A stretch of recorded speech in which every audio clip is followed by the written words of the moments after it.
இது சிறு மீனாட்சி அம்மன் கல்யாணத்தை பற்றி எழுதுகிறேன்.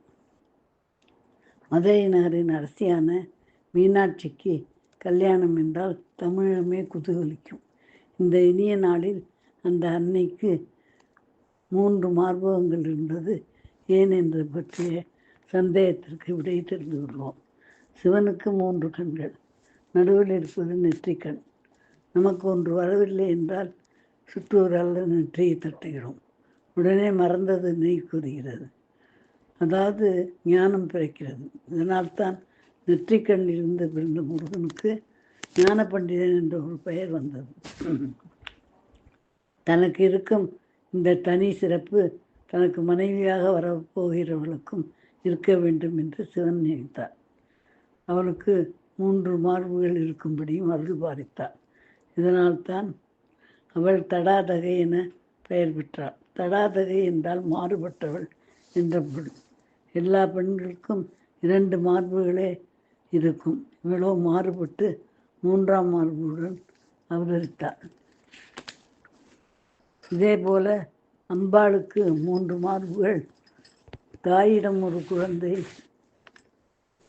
2 மார்புகள் மூலம் பால் பெறுகிறது. அம்பாள் எவ்வளவு பெரியவள்! அவளுக்கு பூலோகத்தில் உள்ள எல்லோரும் பிள்ளைகள் அல்லவா? ஒரு குறிப்பிட்ட வயதில் குழந்தைக்கு பால் ஊற்றுவதை நிறுத்தி விடுவாள் தாய். ஆனால் அம்பாள் எல்லா உயிர்களுக்கும் தன் அருள் பாலை ஊற்றியாக வேண்டுமே. அதனால் 3ஆவதாகவும் வற்றாத ஒரு மார்பு வேண்டும் என்று கருதி இதை தோற்றுவித்திருக்கலாம். நெற்றியில் தட்டினால் ஞானம் வருவது போல் மனச்சாட்சியுடன் மறுபடியும் நடந்து கொள்ள வேண்டுமே. இதனால் தான் அம்பாள் நடுவில் ஒரு மார்புடன் பூமிக்கு வருகிறாள். தவறு செய்த ஒருவன் தான் அப்படி செய்யவே இல்லை என்று அடம் பிடித்தால் உன் நெஞ்சில் கைவைத்து சொல், நீ தவறு செய்தாயா இல்லையா என கேட்கிறோம்.